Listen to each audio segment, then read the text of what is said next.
Iran के साथ America और इजरायल की जंग अब तीसरे हफ्ते में पहुंच चुकी है। दोनों तरफ तबाही का दौर जारी है। सवाल सबसे बड़ा यही है, युद्ध पर विराम कैसे लगेगा, जिससे असर अब फिलहाल दूर दूर तक इसके आसार नजर नहीं आ रहे। ऐसे हालात में दुनिया के कई हिस्सों में भारत से हस्तक्षेप की मांग उठने लगी है। अब संघ प्रमुख मोहन भागवत ने भी दावा किया है, भारत इस युद्ध को रुकवा सकता है। क्योंकि भारत के ईरान से अच्छे संबंध तो हैं ही, इजरायल और अमेरिका के साथ भी अच्छे रिश्ते हैं। इस युद्ध से भारत की तटस्थता और उसके मध्यस्थ बनने की सबसे बड़ी वजह है इजरायल के साथ मजबूत रक्षा संबंध, ईरान के साथ पुराने सांस्कृतिक और व्यापारिक संबंध है, अमेरिका के साथ रणनीतिक साझेदारी है, तो ईरान के पीड़ित खाड़ी देशों से भी भारत के कारोबारी रिश्ते हैं। यही वजह है कि अब मोहन भागवत ने भी दावा किया है, भारत ही इस जंग को रुकवा सकता है। दुनिया आज विनाश के कगार पर जा रही है, ऐसा लग रहा है सब, और इसका उपाय दूसरा कुछ नहीं है, क्योंकि मूल में धारणा ही गलत है कि सारा विश्व जड़ है। इसलिए सबको जोड़ने वाला कोई तत्व किसी के पास नहीं है, वो केवल हम लोगों के पास है। शायद यही वजह है कि दुनिया अब इस युद्ध को खत्म कराने के लिए भारत की ओर देख रही है। मिडिल ईस्ट की जंग ने कारोबारी संकट खड़ा करने के साथ ही ईद के रंग को भी फीका कर दिया है। उस पर से खामनेई की मौत ने तो शिया समुदाय को इस कदर तोड़ दिया है कि वो अब तक मातम में डूबे हुए हैं। अलविदा की नमाज पर भी कई लोग काली पट्टी बांधे और आंसू बहाते हुए नजर आए। यूपी से आई इन तस्वीरों ने हैरान कर दिया। एक लखनऊ की है तो दूसरी उन्नाव की, जहां शियाओं ने नमाज तो अदा की, लेकिन इजरायल अमेरिका को लानतें भेजी।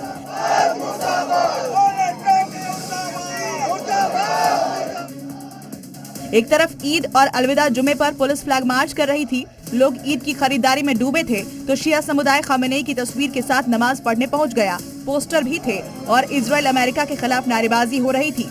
दर्द रह रहकर आंखों से छलक रहा था।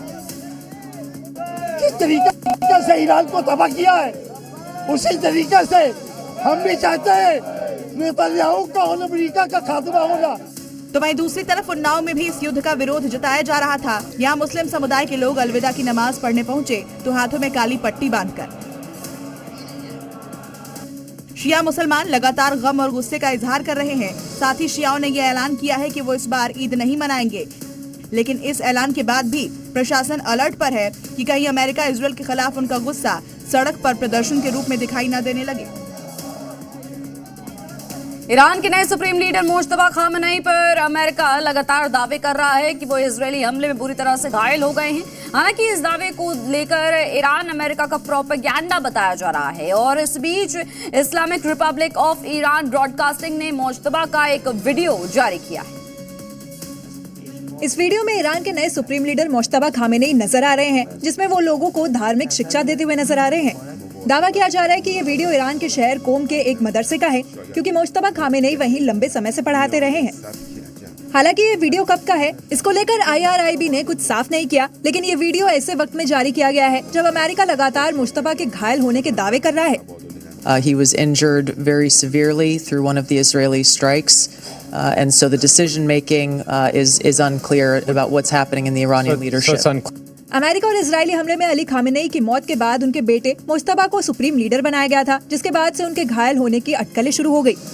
अब मुश्तबा खामेनेई के जारी इस वीडियो को प्रूफ ऑफ लाइफ के रूप में जारी किया गया है, ताकि मुश्तबा के घायल होने की खबरों पर पूर्ण तरीके से पूर्ण विराम लग जाए। मिडिल ईस्ट में जारी तनाव के बीच ईरान ने ऑपरेशन ट्रू प्रॉमिस 4 के तहत 67वीं वेव शुरू कर दी है। और इस वेव में ईरान ने अपने तरकश के खतरनाक हथियारों को निकालना शुरू कर दिया है। ईरान ने इस युद्ध में पहली बार नसरुल्लाह बैलिस्टिक मिसाइल का इस्तेमाल किया। युद्ध में ईरान जितना जख्मी हो रहा है, उतना ही घातक होता जा रहा है।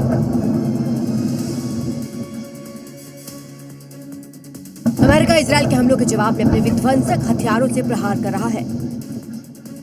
अब ईरान ने बारूदी तबाही मचाने के लिए नसरुल्लाह मिसाइल का इस्तेमाल किया। दावा यह है कि ईरान ने ऑपरेशन ट्रू प्रॉमिस 4 की 65वीं वेव में हाइफा और अशदोद की तेल रिफाइनरियों को नसरुल्लाह मिसाइल से टारगेट किया। नसरुल्लाह मिसाइल को तबाही का दूसरा नाम कहा जाता है, क्योंकि ईरान की एक आधुनिक और सटीक मार करने वाली मिसाइल है। हिजबुल्लाह नेता हसन नसरल्लाह के नाम पर इसका नाम रखा गया है। इस मिसाइल में एक साथ कई वॉरहेड ले जाने की क्षमता है।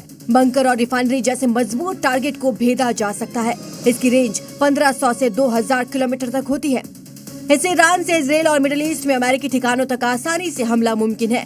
बैलिस्टिक मिसाइल होने के कारण स्पीड बहुत तेज है, जिसके कारण एयर डिफेंस सिस्टम को चकमा देने में ये माहिर है।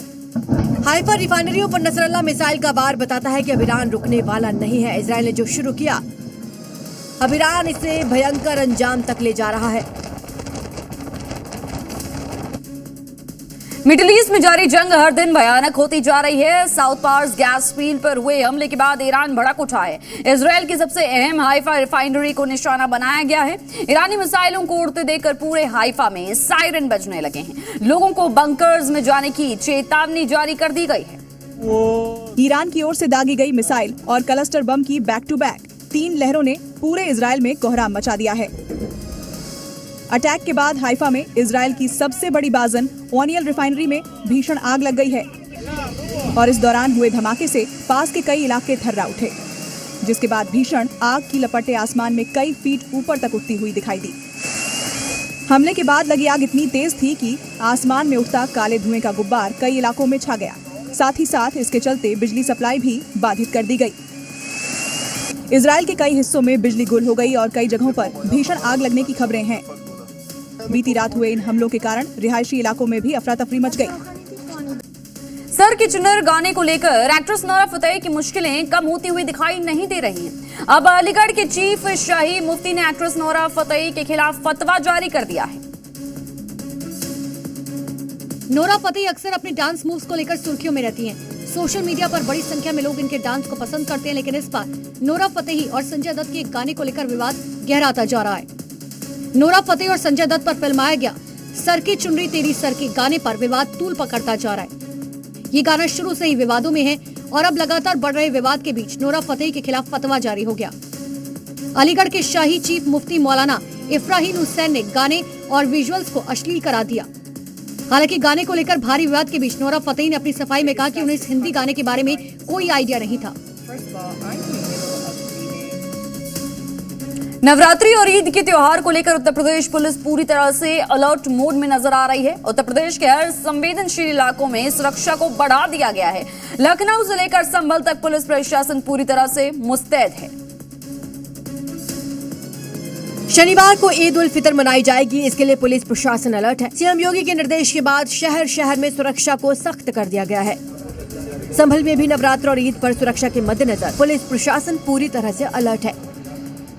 शांति व्यवस्था बनाए रखने के लिए 6 जोनल मजिस्ट्रेट और 34 सेक्टर मजिस्ट्रेट समेत 1100 पुलिस कर्मियों की तैनाती की गई है। सुरक्षा व्यवस्था के मद्देनजर हर संवेदनशील इलाके में फ्लैग मार्च के जरिए हालात पर नजर रखी जा रही है। कई जगह ड्रोन से भी नजर रखी जा रही है ताकि कोई भी अराजक तत्व अपने मंसूबों में कामयाब न हो सके। त्योहारों को देखते हुए खुद मुख्यमंत्री योगी व्यवस्था पर नजर बनाए हुए हैं।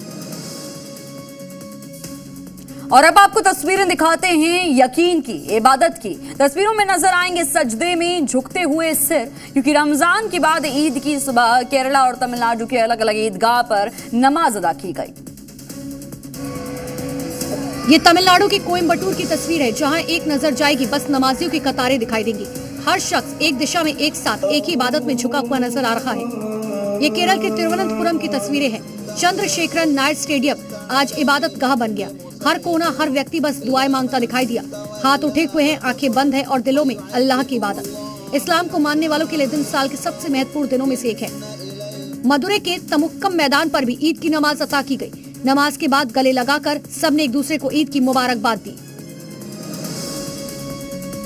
सीएम योगी की राज में गैस का खेल अब नहीं चलेगा। फर्रुखाबाद में आज कानून ने जैसे ही एंट्री मारी, गड़बड़ियों की पूरी पोल खुल गई। ये देखिए, जैसे ही टीम पहुंची तो कैसे होटल और ढाबों में हड़कंप मच गया। ये घरेलू सिलेंडर जो घर के लिए है, जिनके लिए लोग लाइनों में लग रहे हैं, वही सिलेंडर यहाँ होटल के तंदूर में जलता हुआ पकड़ा गया। गिनती शुरू हुई तो 1-2 नहीं, पूरे 13 सिलेंडर निकले जो घरेलू थे लेकिन धंधे में इस्तेमाल हो रहे थे। ढाबा हो, होटल हो या मिठाई की दुकान, हर जगह एक ही स्क्रिप्ट चल रही थी। कम लागत, ज्यादा मुनाफा और नियमों को साइड में रखकर गैस सिलेंडर की कालाबाजारी। खाद्य आपूर्ति विभाग ने छापा मारकर सारे सिलेंडर जब्त कर लिए। आरोपियों के खिलाफ सख्त एक्शन लेने की बात कही।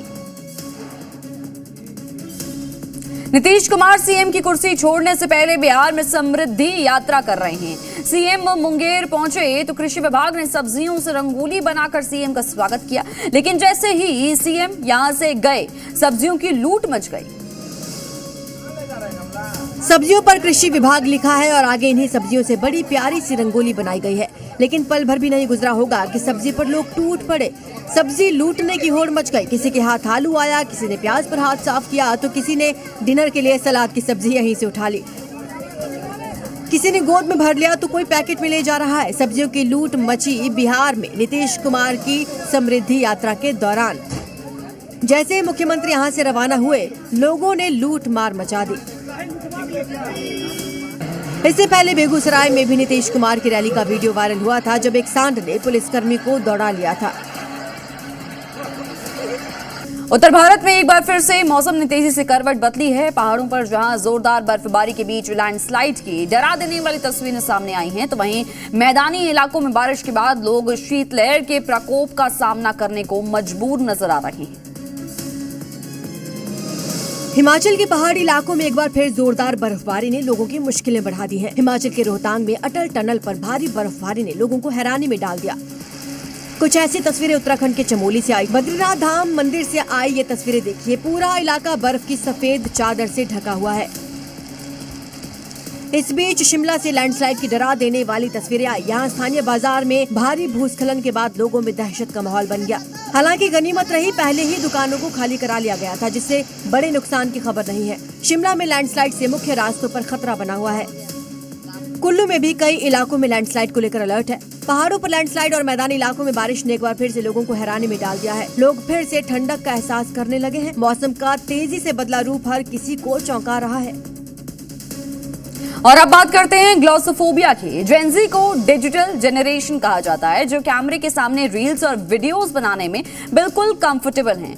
लेकिन जब बात आती है पब्लिक स्पीकिंग या स्टेज पर बोलने की, तो कई युवा घबराहट महसूस करते हैं और इसे ही ग्लॉसोफोबिया कहा जाता है, यानी पब्लिक स्पीकिंग का डर।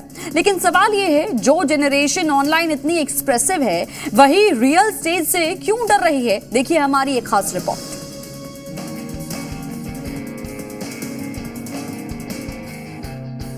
ग्लॉसोफोबिया यानी पब्लिक स्पीकिंग का डर जेन जी में तेजी से देखने को मिल रहा है। कई छात्र क्लास प्रेजेंटेशन या सेमिनार के दौरान नर्वस हो जाते हैं। हार्ट बीट तेज होना, हाथ कांपना और वर्ड्स भूल जाना, ये इसके आम लक्षण हैं। एक्सपर्ट्स मानते हैं कि डिजिटल कम्युनिकेशन की आदत ने face to face communication skills को कुछ हद तक कमजोर कर दिया है। साइकोलॉजिस्ट का कहना है कि फियर ऑफ जजमेंट और परफेक्शन प्रेशर भी इस डर को बढ़ाते हैं। स्टूडेंट्स को लगता है कि अगर उनसे गलती हो गई तो लोग उनका मजाक बना सकते हैं। यही वजह है कि कई युवा बोलने से पहले ही खुद को रोक लेते हैं। लेकिन एक्सपर्ट्स का मानना है कि प्रैक्टिस, कम्युनिकेशन ट्रेनिंग और कॉन्फिडेंस बिल्डिंग एक्टिविटीज से इस डर को काफी हद तक कम किया जा सकता है। डिबेट्स, ग्रुप डिस्कशंस और प्रेजेंटेशंस युवाओं को पब्लिक स्पीकिंग में बेहतर बना सकते हैं। ग्लॉसोफोबिया जेन जी के सामने एक कम्युनिकेशन चैलेंज बनकर उभर रहा है। अब सवाल यही है, क्या डिजिटल जनरेशन रियल स्टेज पर भी उतनी ही कॉन्फिडेंटली अपनी आवाज उठा पाएगी? ब्यूरो रिपोर्ट, जी मीडिया।